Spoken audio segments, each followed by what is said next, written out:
Michael Peres, welcome to Talk with P. How are you doing today? I'm great. Thank you so much for having me on your show, Paula. It's an hour podcast, and there's going to be so much cool things we're going to talk about. Now you see, normally, when I have people over, I'm interviewing them for a specific thing or somehow. But as I was doing research on you, I got overwhelmed, and this is a good overwhelming. No, so don't be bad. Like, it's amazing how much you have done out there. So I decided to switch my outways of how I'm gonna do this. So with that said, because you are a serial entrepreneur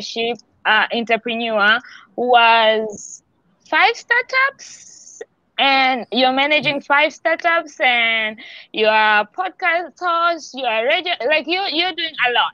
You have a lot going Yes. on, and your major thing is breaking down 9 to 5. So I wanted people who are, I'm pretty sure a lot of people have heard about you, but the people who are going to be listening to Talk Shit with people, those who haven't heard about you, I'd like to take you back all the way from the beginning. Briefly, Yeah. give us your story of how you came into managing five startups and believing in the breaking 9 to 5 norm. Yes. Thank you for the kind introduction. I first want to comment on your point where you said that I do a whole lot of things. It's all perspective. I feel like I don't do enough. So, you always want to. I feel like I've barely started. I'm stressed out. I get anxiety because I know I have so much more ground to cover. And that's exciting. You're always chasing a dream that's always just 2 or 3 inches ahead of you.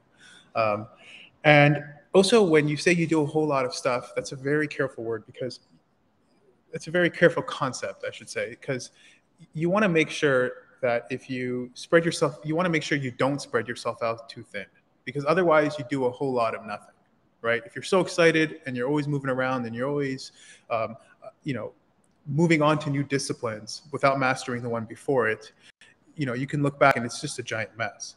So I do a few things, but it's a very strategic process. And you really want to get a sense of mastership. You want to hone the right skills first before you push forward. And that's the way you do it properly. So I kind of want to start with that. And to say a little bit about myself, um, I think I was fortunate to carve certain survival skills very early on in my life. At first, it seemed like it was a huge disadvantage growing up with attention deficit hyperactivity disorder. That's ADHD. Essentially means that you have difficulty focusing. It's a clinical diagnosis of ADHD, and you're given medication like Ritalin, Adderall. It's changed over time, but at my time, it was Ritalin. I had the strongest dose of something called slow-release Ritalin. And if you read up on the side effects of Ritalin, you'll see that there are quite a few devastating side effects, and they're quite common. In fact, some of the side effects are so expected that the drug itself is now used to help people with weight loss. So it removes your appetite. It actually removes, your excitement for life to some extent. You're kind of like a zombie, and you don't eat. You don't think about eating. But here's the thing: for me, it didn't work well at all, and I'll get back to how this ties into my initial answer in just a moment. But it had such a bad effect on me. But what was magical about it is that it was like throwing a dart in the dark, right? It often missed, but sometimes it hit. And that's all I needed, those 1 or 2 times where it hit perfectly. And I got a frame of reference. I understood. I was like, whoa, this is what it's like to focus. This is like what it's like where nothing else matters and you have one task you need to tackle. I would say I'm fortunate, although I had a horrible experience in my elementary school and my high school, and even throughout my first initial stages of college, where I was taking Ritalin.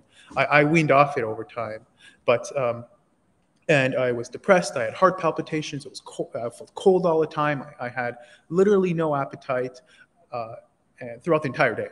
Now, it's these moments where, and also coupled on that, I had learning disabilities, so I would get private attention in tutoring, mathematics. I would get private attention in English literature, and I grew up in an Orthodox Jewish school. So I wouldn't say my secular education was the best. Just put it that way. So here I am, in this ecosystem of pure disadvantage. I was designed I wasn't designed to thrive in the schooling system. I had practically everything working against me. And to many people, that's a reason to label yourself as a victim and to give up and to deal. Authority says, oh, you need to get private attention in math, you need to get private attention. This, you accept the labels that are given on you. It's almost like you have a yoke on and your aspirations are quite limited. For whatever reason, and I don't take credit for this, it's how I'm hardwired. I kind of deep down knew that specific in very specific areas. So English, I wasn't very good at. Math, I felt I wasn't understood.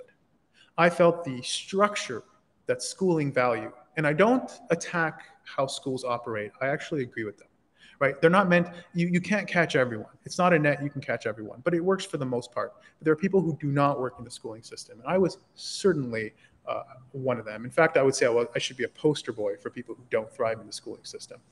But I think it was being put in the dark and having to create my own path in life. I think very early on, that gave me the confidence to explore off of what people tell me, find small wins and small successes, take on bigger steps, and that translated into my core philosophy of how I operate as an entrepreneur. Because to operate effectively as an entrepreneur, it's all about risk-taking. It's all about long-term projection. And to be able to weather that process of long-term projection, that comes with a very strong degree of confidence, as if you've done it before. That's why being a serial entrepreneur, it has a different set of challenges, but there is a confidence that comes with being able to do it once successfully. So moving all the way back to my initial point, I believe that I was being carved for this sort of lifestyle, not 17, 18, 19, 20, but all the way since childhood. And it's that mentality, that translated all the way up to how I operate my life in beyond just business and entrepreneurship. That's a very long answer, but I think it gave some context. You sure did. So I'm very curious. You said, do you still take medication for your ADHD? No. Okay, cool. I wouldn't touch Ritalin. I wouldn't touch Ritalin with a 10-foot pole. I weaned off it. Good riddance, honestly. I got what I needed from it. I got what I needed from it very early on. In fact, by mid-high school, I should have been completely off it. I took it rarely in college for a few exams. But other than that, Ritalin I turned those ineffectiveness, my Achilles heel into my ultimate strength, where I don't fight the current. I'm not able to focus on one task, I assure you that. But what I've become quite good at is mastering the skill of multitasking.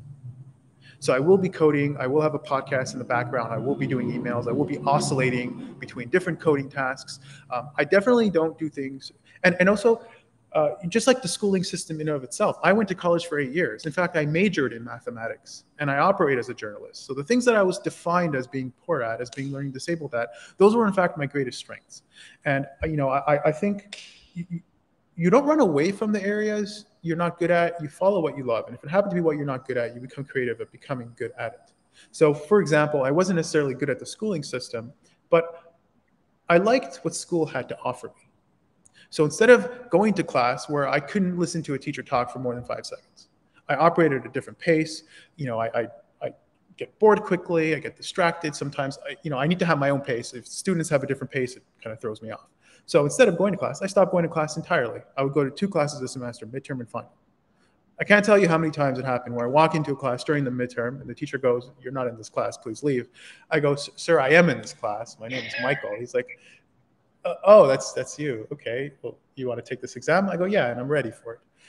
So what I've come to learn is, for example, I would make friends in my ecosystem. I would have colleagues, and I would use their notes, and I would reverse engineer the course itself. I would make sure to find extremely bright teachers, because extremely bright teachers are very articulate of how they map the syllabus, which is the course outline, to the exams. They're not going to spend a course, one lecture on a small subtopic and then make it 50% of the exam.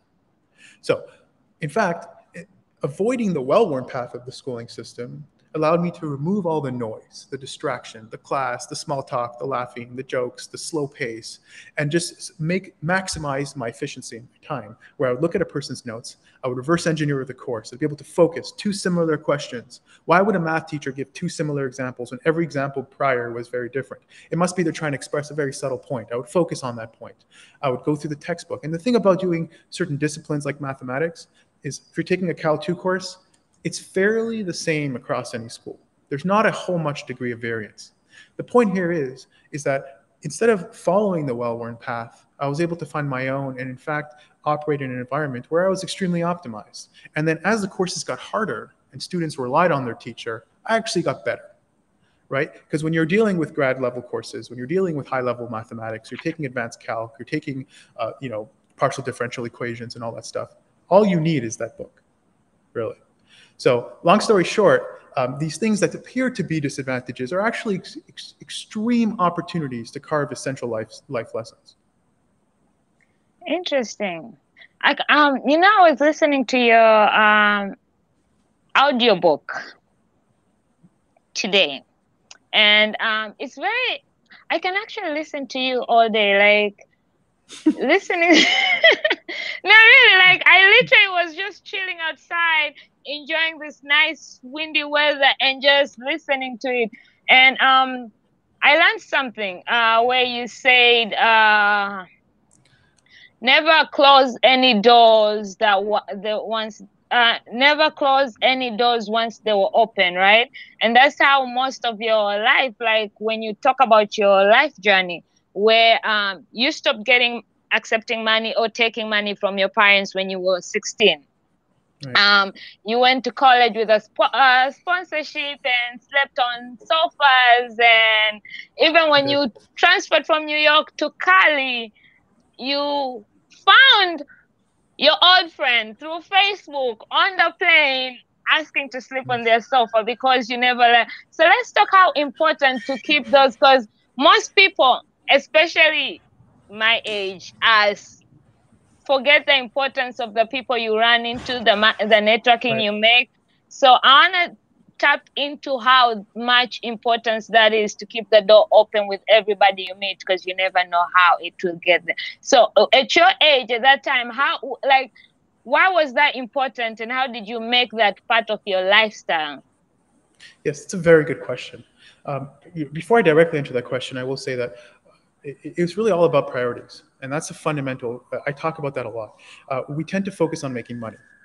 That's a priority. We go to college, we find a good we look at all the different, for those who want to become an engineer per se, you look at all the, for example, you look at all the different engineering degrees, whichever one pays the most, you go to college, you get a degree, and boom, you're done. I think that's a horrible path forward. And I think people don't use these crucial and valuable moments, especially when you're in your 15 to 25 to 30. Those are crucial moments where you kind of set your trajectory. And then from there, it's a little harder to diverge, but you want to set the right path. And I think in order to set the most effective path, you need to have your priorities straight. And when you listen to others, like your parents, who want to see you make money right after college, you want to see you stable, I think you can make mistakes. And I think I gave up a lot for my priorities. My priorities weren't making money. I was living on a couch. I was living in a closet in Brooklyn, Crown Heights. No. This closet, because I couldn't afford it. I just couldn't afford it. And I didn't want to, my parents, I didn't want to bring them into it, but the closet was kind of small that I couldn't sleep straight. I had to use Pythagoras' theorem. I had to sleep sideways to make the most of my distance. And then it worked out just fine. And wait, 1 minute, sorry. How tall are you? I'm 5'9". Okay, I just needed to get that idea. Okay, all right. Right. I mean, you add a few inches, give or take, but it's still a small closet. So it is. Yeah. So anyways, I should go back and measure myself. I don't even know. I have to lie down in the closet. Someone can measure me and tell me exactly how tall I am. It depends on the hair. If the hair grows, it's a little crazy. So, all that being said,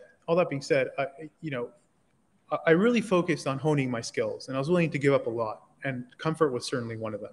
Now, circling back to your point about networking, why is networking so important? Well, you really don't know where you're heading. you know, you think you do. The person you know the least is truly yourself, especially if you're in a field of the intangibles, where I call it like, you know, the zeros and ones, where you convince people they need things that don't exist, like a website. It doesn't actually exist, but that's pretty much how you make my living. Things you can't hold, touch, or feel. And I strongly believe those are good directions to head in. Not that other ones are bad ones, but those are particularly good ones because they give you a lot of freedom of navigation. You can reuse, you can repurpose your skills, you can adjust your skills for different domains. But, you know, and this is why I think networking is so vital, because and when I network with people, it's important that you never kind of come off with a subtle sales pitch. You never come off as greasy, as wanting something from them. Give, then ask. And this is how I build a network. Whether it be someone I meet in New York, someone in California, I always show a sense of sincerity because that leaves more room for opportunity in the future. And you never know when you need a friend. You really don't. And I think you need to help, and you need to be the exact opposite. You need to be at the other end all the time, being that person who helps openly, because you never know when you're in that position. And good people remember. And those are the people you want to be around. So it doesn't need to work 100% of the time, and it's not supposed to.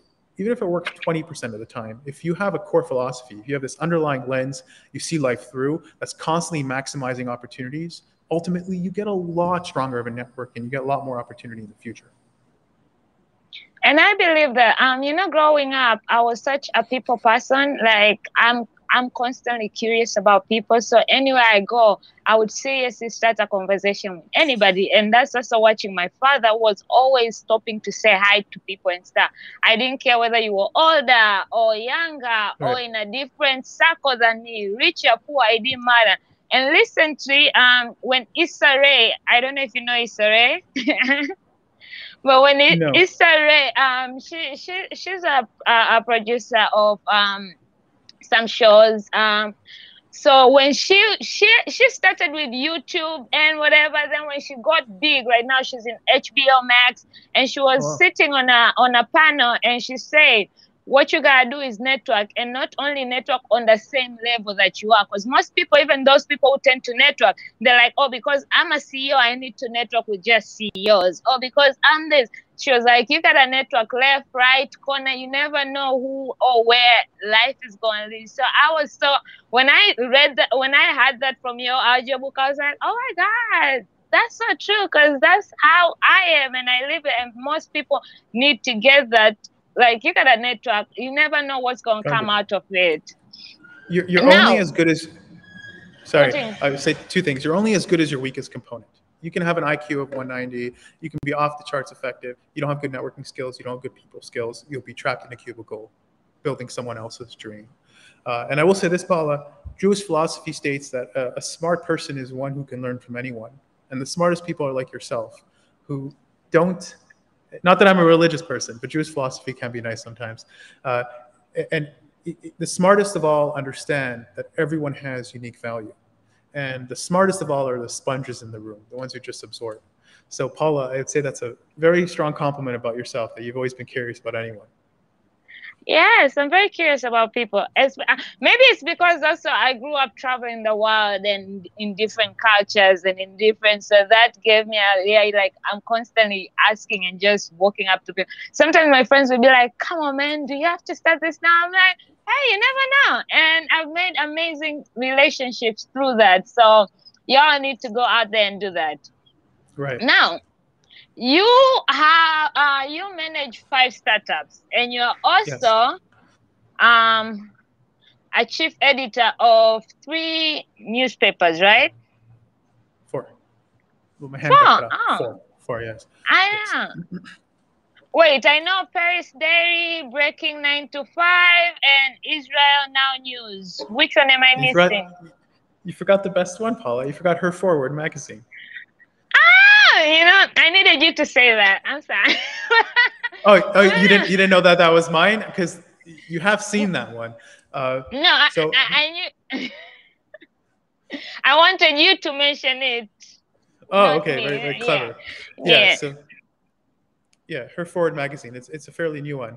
They're all fairly new, to be honest. And the Her Forward specifically covers female success stories within the vertical of entrepreneurship. Which to be honest, I'm very it made me like you even more, because not many men out there are highlighting women who are doing the damn thing. So thank you very much, Mikey. Yeah. I think we're females are roughly half of the population, and I think that more women should be in STEM. And I think we do a collective disservice when we make stuff like computer science more of a male-oriented discipline. So you can consider it for a selfish cause. I think we collectively gain from this pursuit. Well, selfish while giving out is still, it's still acceptable. So these Yes. funds, are they part of the 5 startups you're No. managing, or okay, No. so Those are you have these, and what are the 5 startups that you're managing? okay. Cool. I can talk about them if you'd like. I Yes. don't want to put everyone to sleep. So we have something called Hexa Cloud Services, where we offer hosting services, very technical ones. We take people off systems like AWS. We host people's websites. It's not a very sexy conversation, so we can push that aside, but it's pretty useful stuff.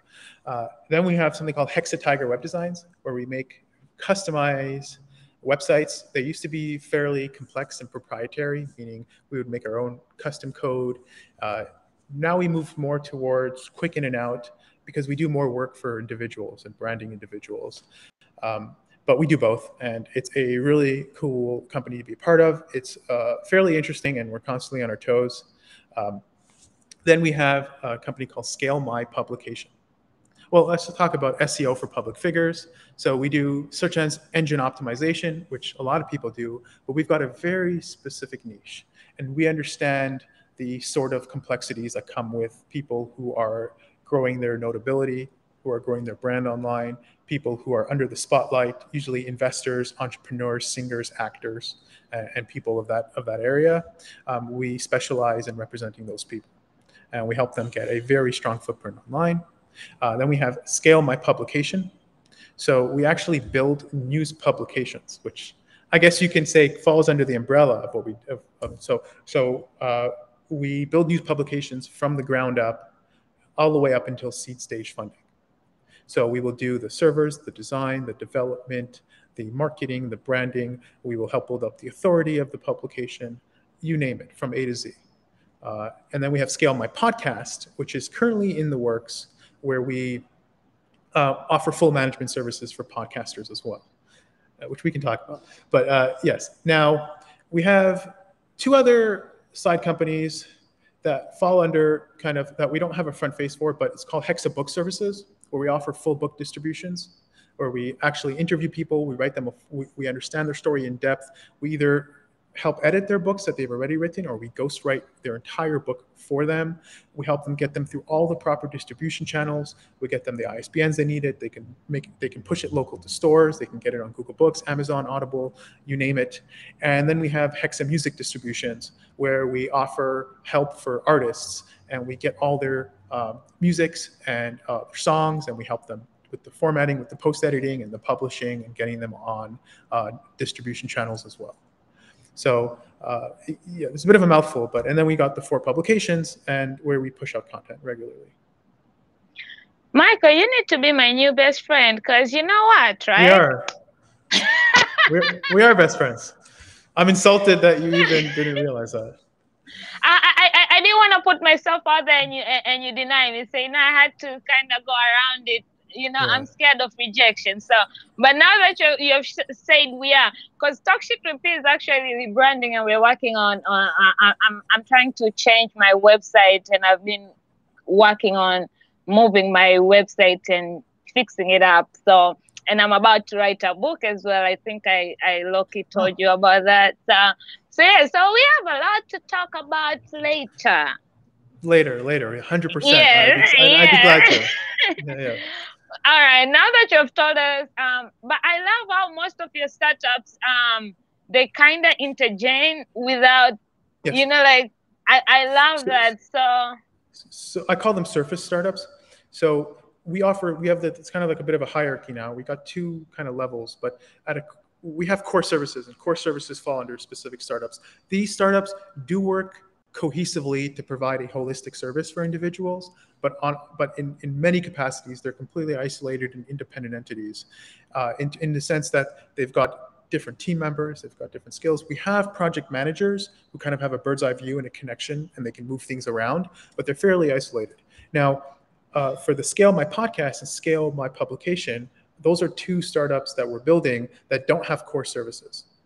They're leveraging services from the startups before, and they kind of package them with, they do have their own core kind of idea, but the direction in which they leverage these startups is its own unique way. And that's, for example, Scale My Publication, core services, web development, hosting, that's all coming from startups below it. And then Hexa Book Services, I should be defining it as, I told you 5, there's technically a little more, but these things take a little time to mature until we really have a public face. And did you come up with the names for this company? Well, the parent company is Hexa Web Systems. And it's really just an umbrella. It offers all these subsidiaries. The name wasn't very much rocket science. I kind of keep it simple. Hexa Book Services. I kind of wanted to know where the name came from, because I know extra fox, and then there was Hexatiger. Like when I was reading about you, some of your stuff, I wanted to know where. It's kind of a mess, to be honest. Well, it's been cleaned up, but that's the problem with names and domain names and stuff. You really have to have good foresight, and you got to be very careful. You pick the wrong name, you got quite a bit of uprooting to do, and it's always like you want to push it off because it's already an inconvenience. But the more you push it off, the more uprooting you have to do when you have to take a few steps back to redefine your core brand. And a lot of, Hexatiger, for example, I kind of had this like animal theme early on with some of my initial projects way early on, and it's kind of matured out where we kind of dropped a little bit of that, but something stayed. So Hexatiger stayed, but it has been concatenated with the word web design. So, right. So Hecto Fox was our original cloud hosting company, but we changed the name of that to a while to Hexa Cloud Services. So that name is a former name. It's no longer a part of our brand at all. Hexa Cloud Services is where we do all the cloud computing stuff. So why Hexa? Like, where did that, like when you were starting it, why was that name? Like, how did you come up with that name? Hexa just means 6, but to be honest, it's just a nerdy way of saying 6. You're laughing because you should be. When it comes to picking names, you just never want to think about it. You just want to pick a name. It sounds good. It works, and don't look back, because you will go crazy trying to find the absolute perfect name. I've just tried to use good keywords that match the service we offer. So it's highly intuitive. When someone reads the title, they can have some baseline of what we do, and that's just kind of how I try to keep it. And that's true. When I was coming up with my podcast and somebody was like, how you gonna name it? I'm like, well, y'all say I talk too much shit, so talk shit with me. I didn't even overthink it. I was like, talk shit with me. There we go. Because I had no idea. And when I saw your podcast, I knew exactly what you do. You just talk shit. It makes sense. Perfect brand. Because 2 years ago, I started a movement, Life with Paula, so I couldn't use that because it was already a mental health advocate movement. I was like, I can't use Life with Paula, and Life with Paula will mean that I'm living life, whatever, but talk shit with me is like, can't talk shit. So I was like, yeah, talk shit with me. It works really well because it tells me what you do, but it tells me something else. It tells me what kind of personality you have. It tells me that you're a very easygoing person. You're very open-minded. You like to meet people. You just like to have fun. You don't have like a specific agenda. You just want to enjoy the moment and just have fun and talk about anything and make things interesting. So, yes, Michael, keep the compliments coming. Yes. Well, I mean, the real compliment is that's a very good branding name. The problem is that the word shit might cause you a little bit of problems in certain areas. I don't know. I imagine people might not take you as seriously as they should because you're a very interesting person. But with branding, there's always a slight trade-off. I feel like once they start talking to me, and here's the funny thing, I attended a podcasting conference and I would start talking to people and they'll be like, you talk so much shit. I'm like, oh my God, thank you. They'll be like, I'm like, that's my podcast name. They're like, no, you're lying. I'm like, yes. So I'm like, I'm on brand. But And actually, I just in the rebranding process, I just switched my logo, and now it actually like really for me, because my Right. logo in the beginning was my face wasn't there, and then when I went on a one-on-one review for my podcast, then the guy was like, "You have so much energy for your face not to be on your logo." So now I I changed agree. it. I have a cartoon head with a tongue out, and because I like to drink beer and talk shit, so I'm like, yeah, this is more me. Yeah, I only had one point of confusion. I thought this podcast might be a place where you bring on people, like you talk about people you don't like. Like, fuck that person. You put him on your show and you talk shit about him for an hour. And I was like, I don't know if I want to be part of this, but no, I'm just Oh, kidding oh, with you. oh, Michael, you never know. I might end up switching it up and then Oh, put your podcast and then talk shit about you and then blend it yeah. together. Yeah, get everyone to listen to it, and then you put on just talk shit about this guy for 1 hour. Yeah, Nah, I hope man, you don't do that. I don't have energy to talk shit about people. Like I know. that's energy where I can put it into something I actually like. But Right. whoever is out there doing that, no offense, you do you. But over here we spread love. And that's why I'm very much enjoying this podcast. I feel the love. Thank you very much. Now, since we have touched about your startups, let's touch a little bit about the magazines you run. A little bit of each one of them. So you have, as I mentioned, your First Days, Breaking 9 to 5, Israel Now New, and of course, Half Forwarding. So a little bit about them. Yeah, I can talk about them. They're fairly typical news sites. Um, let me think for a second. Where I think might be really good is talk about the kind of mentality I had to get to there, right? I can briefly talk about them first and foremost. So, Paris Daily is more in just independent news reporting on a more broader spectrum, where we talk about entrepreneurship, daily events. We talk a little bit about financial tech, cryptocurrency. Israel Now News deals with more Israel and how she relates to foreign affairs. So, internal news, we talk about domestic stuff, but it's mainly foreign politics with regard to Israel. So we talk about Israel's relationship with its neighboring countries and do a bit of analysis. Her forward really covers female entrepreneurship and success stories. And the last one, we Breaking 9 to 5, which discusses travel and entrepreneurship. Entrepreneurship with more in the frame of freedom of navigation, of Breaking 9 to 5. Breaking 9 to 5 is really my core motto fundamentally. And I have a book independent of the news publication. And I have a series of books actually. So you listened to The Road Less Traveled, but I Yes. also have The Power of Purpose and a few others. And I also talk on my entrepreneur column constantly about leadership and entrepreneurship, at least through my perspective, which is slightly unorthodox. So yeah, those are pretty much them. Breaking 9 to 5 specifically kind of came about. Initially, it wasn't supposed to be a publication. It was supposed to be a guide. But it just didn't make much sense to make a guide, and it just made so much more sense, and it felt so much more elegant to make it into a news publication. But yeah, Breaking 9 to 5 itself there's a lot of core philosophy in terms of how I leveraged my own process, which we talked about earlier, ADHD and all that good stuff, to push myself into the world of entrepreneurship. I talk a lot about something called the survival cost problem, which I'm happy to expand on. That's where, like, hey, this guy Mikey is coming on your podcast and he's talking about entrepreneurship, but it's like it's all good in words, but I work paycheck to paycheck. For example, how would someone in that case be able to pursue the entrepreneurial path, right? And Yes, please. it's We would like to know people like right, us who do that. How do we do right. it, Michael? How? It, I'm happy to have this conversation.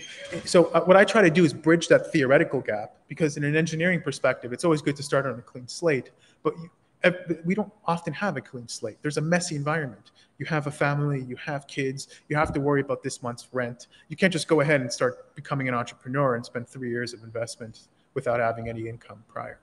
So I can start with first, I call it the survival cost problem. And that is, you have a cost you need to survive. Your monthly rent, your monthly food. These are things that hold you back from being able to pursue high value, long-term ambitions. So my first approach here is to reduce your survival costs. To first identify what actually is a core survival cost and what's not inflated, which I'll talk about in just a moment. And what is actual core survival and how do you optimize that? So for your inflated survival costs, for example, and this is a perfect example of people who, who go to college for 4 years or whatever it is, they're in their 19s or 20s. Forget about college. It doesn't necessarily have to be college, but anyone who really wants to get a really good paying job and has their priorities misaligned. So I'll hyperbolize, I'll exaggerate here, and I'll say someone studies software engineering, they graduate, they get a job at Facebook, they move to Silicon Valley. Okay, now what happens? Their rent goes from living with their parents, which was zero, or their rent goes from, they live in Iowa and they pay $450 a month for a room in Iowa. And now they go to Silicon Valley, their rent is $3,500 a month, minimum, if you're lucky, okay? Now what happens is you've artificially created this need where you're paying $3,500, and now you're kind of trapped into working a lot of hours, a high-paying job, just to deal with this inflated cost that you've created that wasn't necessary. And you've almost put yourself in a jail. Okay? And then what happens is you're 6 months in, you realize that you're really just paid to forget about your own dreams. You're building someone else's empire. You thought it was super cool to work at big tech. It's not as cool as you thought it was, right? You might love coding, but you're not interested in recalibrating a GPS for the rest of your life, right? That's not even yours. So now you're kind of stuck in this situation. That's the first thing I try. You have to identify those traps, right? And you have to reduce them. Now, then you have your actual costs, like food and rent. And, let's just say you pay a normal amount of rent. You pay $1,000 a month. Now the question comes, it's a very simple question. If I ask you, do you want to be successful, Paulo? Of course you're going to tell me yes. Who wouldn't tell me yes? It's a completely meaningless question. The real significant question I want to ask you is, what are you willing to give up to pursue that thing that you talk about that you want? Right? Oh, you want to make a successful company? Okay, tell me what you're willing to give up to get it. Are you willing to give up your 8 hours of sleep? Are you willing to give out your weekends that you party with your friends? Are you willing to give out the fact that you go to a restaurant 4 or 5 times a week? Are you willing to give up? Are you willing to give up your Uber Eats that's convenient? Are you willing to give up your fancy rent, your fancy apartment that makes you look all cool and your friends think you're living well off while you have $25,000 at the very least gone every single year? If you tell me that you care about your 8 hours of sleep or your 12 hours of sleep or whatever it is you do more than you care about being successful, then you've answered your own question. But if you say, no, Mike, I really want it. I'm willing to give up sleep. I'm willing to give up my weekends. I'm willing to give up my freedom that comes from when I come home from work from 6 to midnight. And I'm willing to hone and craft skills and make a plan and get there. So now I can help you, right? And I have to tell you this, the path for entrepreneurship is not for everyone. And in fact, it's a really bad transaction if you don't have your frame wide enough. Okay, when you work for big tech, for example, you're subscribing to a linear model. Okay, you will grow with the company with time, you'll hit tenure, but it's a linear model, but at the very top, it even tapers off. Okay, you're not making $20 million at Facebook. I mean, maybe very few people are, right? You'll hit maybe $400,000 a year, and then you'll cap it there, right? The entrepreneurial model is a riskier one, but it's more exponential. Your growth is very slow at first. You're not going anywhere, but you want to wait. Canvas this way. You want to wait till you hit that inflection point and you go straight up, right? It's that inflection point that'll give you that epiphany and that revelation to look back and go, oh, it was worth it. And you have to have your scope of vision wide enough to include that inflection point. And you have to be confident you'll get there because there's a lot of troubling moments. The transaction is really poor. Your friends, and it almost looks very unappealing, while you're a whole bunch of class graduates, everyone's getting high-tech jobs, Amazon, Facebook, Instagram, wherever they end up working. Their starting salary is $90,000, $120,000 a year, and you're working 5 times harder than them and making $23,000 a year, right? The question is, what are you willing to go up to get it? And if you map your time to revenue, it is an extremely bad transaction. But what overshadows that is that you actually have a bigger scope vision and you're willing to go through the journey to get there. So circling back to the survival cost. Now, you want to move your survival cost down to as low as possible because that'll create that opportunity you need to invest in a new set of skills that'll give you long-term value. It's really, you're escaping the prison of giving up all your resources and capacity for immediate returns, right? To pay this month's rent, right? Instead of, and you never become rich. You never become rich because the people who actually have the ability to focus long-term end up buying houses, right? And they never have to pay rent. That's money that's lost every month instead of investing it. And that money, when you buy a house, doubles and triples, and you're able to rent out, you're able to have Airbnbs, you're able to buy more houses. You have this trap where it's the richer have a much easier time becoming rich, and being poor makes it extremely hard to take an inch forward. And listen, you can complain about the system and say that to some capacity it's unfair, and I agree. But now you're labeling yourself as ADHD. You're calling yourself a victim, and you're saying there's nothing I can do about it. Or you can try to outsmart the system or work within it. And that's what I try to help people do. Is to say, I understand the system is slightly unfair. Now let's talk about how we can play in it properly and get an advantage and work really, really hard to swim out of it. Making from $10 to $20 is a lot harder than making from $1 million to $1 million in $10. And that's okay. And that's okay, right? So now you come home from work, so your survival cost, saying, Mike, it costs me $2,000 a month to survive. Okay, no more restaurants. You're gonna pre-plan all your food for the week. Boom, you've lowered $200. Oh, your apartment costs you $1,200 a month. Are you willing to move back in with your parents for a year or for 6 months? Doesn't look cool to your friends. Doesn't look cool to the girl you're dating, but you are taking a hit now. You're taking 5 or 10 steps backwards, so you can take 100 steps forward. Now your survival cost is super low. You've removed $200, you've removed $1,200, your survival cost is only $600. You have amenities, this and that, whatever it is, I don't know, okay? $600 a month, you go, oh, I have some savings, I can work part-time, and I can spend the other time to do stuff, or you can start saying, hey, Mike, I get it. When I make $25 a month, my survival cost is $2,000. I can move it down to only a little bit, $1,600, and then I can save the money for 4 months, and then I can drop my current job to half-time, and now I have a clear plan. I'm going to spend, I don't need to go to college, right? I can spend 4 hours a day on YouTube learning how to code. I can do free work for 3 months and gain the proper experience. Not just become an amazing coder, but understand how to build trust with clients, understand how to offer unique value, understand, and again, you are entering a market that your competitors have well-established resources. Okay, you're working against a Wix, a Weebly, whatever it is, or even your regular web firms, right? They have a full team, they have their resources down pat, they're highly efficient. You have to be able to compete with that. So you have to create artificial leverage. You have to be willing to work for free. You have to be willing to, this is what I would do. Over the weekend, I would go through sites that I know that either are high profile, get a lot of traction, that are really poorly done. And there's tons of them. I wouldn't even tell the owner. I would redo the site on the weekend and I would message them. It's a little weird, but it worked about 20% of the time. I'd be like, hey, I came across your website, there's these and this and this. I'll make it very brief. Here are the specific issues that I saw. I actually had nothing to do, which I had a lot of other stuff to do, and I remade your site. If you want it, you can have it for free. Sometimes people find that a little weird. They go, oh, we don't need it. We hired a web developer, this, that already. Others be like, fuck yeah. Who are you? You want to do mine?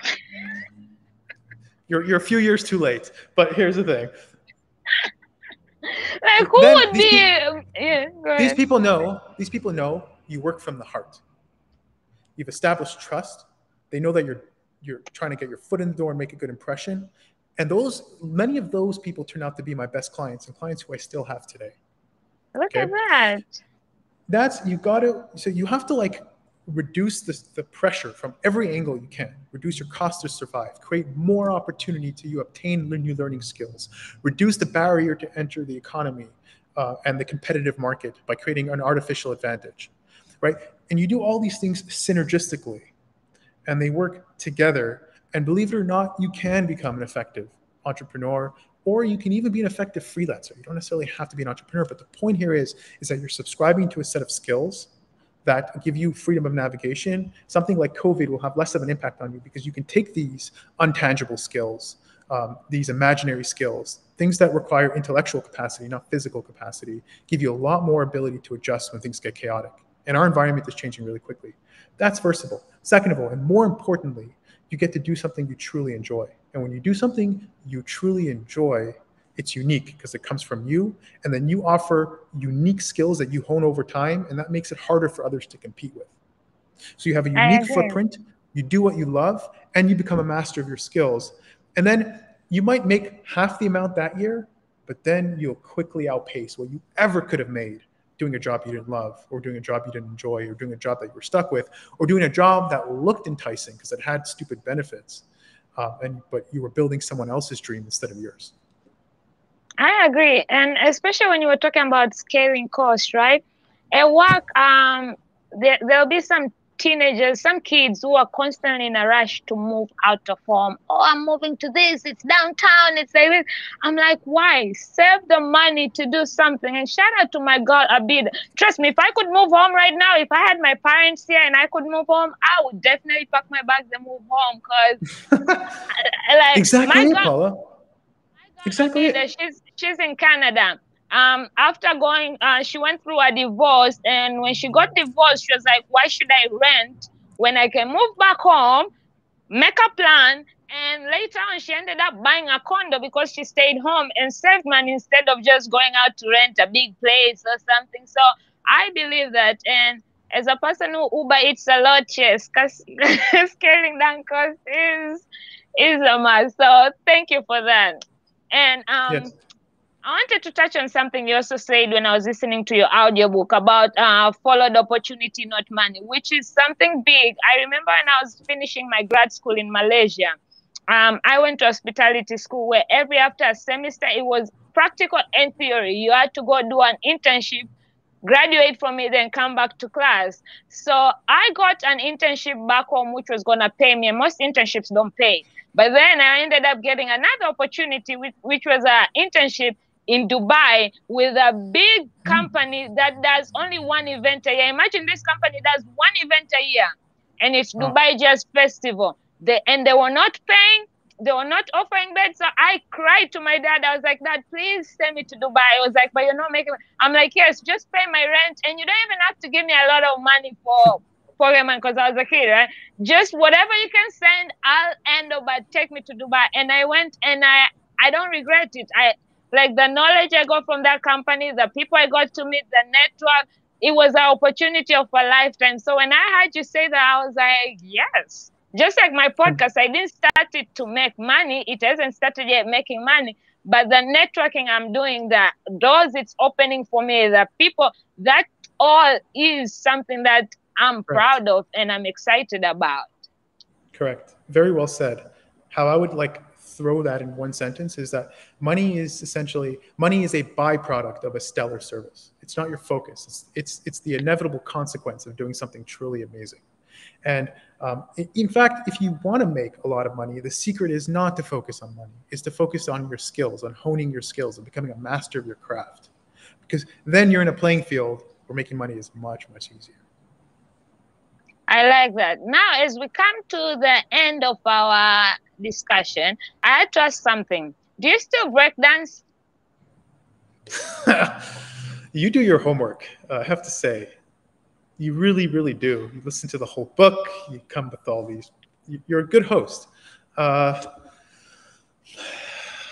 mean, for a person who gave me only 24 hours heads up, I sure did try. Very impressive. I don't breakdance directly anymore, but I do calisthenics. So I still do handstands. And even that, I try to keep like the muscle memory strong. So I don't breakdance anymore. I used to do calisthenics all the time. I don't do calisthenics as much anymore, but I run, I swim every single day. I do try to keep the core up. But if I were to practice for 2 weeks, a lot of it comes back pretty quickly. So you still run 4.5 miles? Not 4.5. I do about 3. Yeah, I'm a little bit on the slacking side. I have to confess, but the swimming is certainly helping. Swimming is my thing. So yeah, swimming does exhaust you. So I'm in Arizona here. I'm practically in a dungeon in hell. It's super hot. I'm surprised cars don't just catch fire while driving in the street. So I literally live in the swimming pool all day. Me too. Every time I have time off, you'll find me. I'll be at the pool, like. But also, I'm a Cancer. I'm a water sign. Like I live and thrive in water. So, all Hmm. right. So I have one last thing, right? When I went to Podfest, I got these pod deck cards from my guy Travis. So I mix them up and I try to, because I don't want to pick questions for people. So there are 40 cards in here. Choose a number between 1 to 40. 18. All right. You know why I chose 18? Paula, Why? do you know why? Because in Judaism, 18 means chai, which means life. So it's the numerical Ah. evaluation of. So in Hebrew, every letter has a numerical representation, numerical value. So you take the word life in Hebrew, you add up the letters, like you add up the value of each letter, and you'll get 18. And it's a very important number in Judaism. So that's the number. All right, 18. So this is your card. But before I ask you, you grew up in an Orthodox Jewish community. Do you Yes. practice Jewish? Do you practice the proper Jewish No, not at all. culture? Oh no, I'm culturally very Jewish. I religiously certainly not. There's no equivocating there. Gotcha. Are you a Uh, religious person? when I start, I feel like you're spiritual. halfway, like I grew up so Christian where you're forced to go to church every Sunday and thing. I went to college, I was a teenager, nobody got time for that. And then when I first got depression, I just found God and I started praying. I'm not daddy, but I believe. That's That's cool. it. Like, yeah. But I remember when I was in high school, I had a crush on a Jewish boy. And then I started learning the Jewish culture, and I was like, yeah, I don't think this is the life for me. My crush Oh, it's literally intense. went away. I was like, yeah, no. I understand. It's a very short All answer. right. So let's see. Your card says, oh, fuck. This is unfair because literally the fact that you are a tech, your card also has technology question.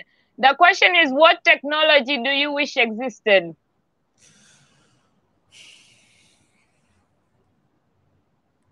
Since you're Mr. Tech, what I are wish we the technology. missing? I wish the technology I built is existed and is extremely useful and prominent, and everyone uses it. But that's a subtle plug.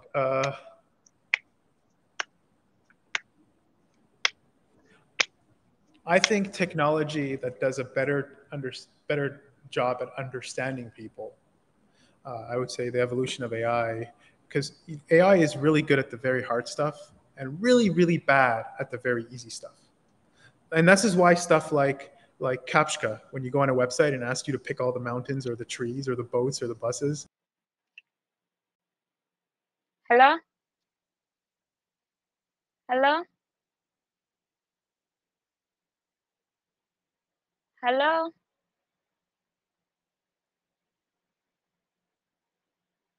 You there?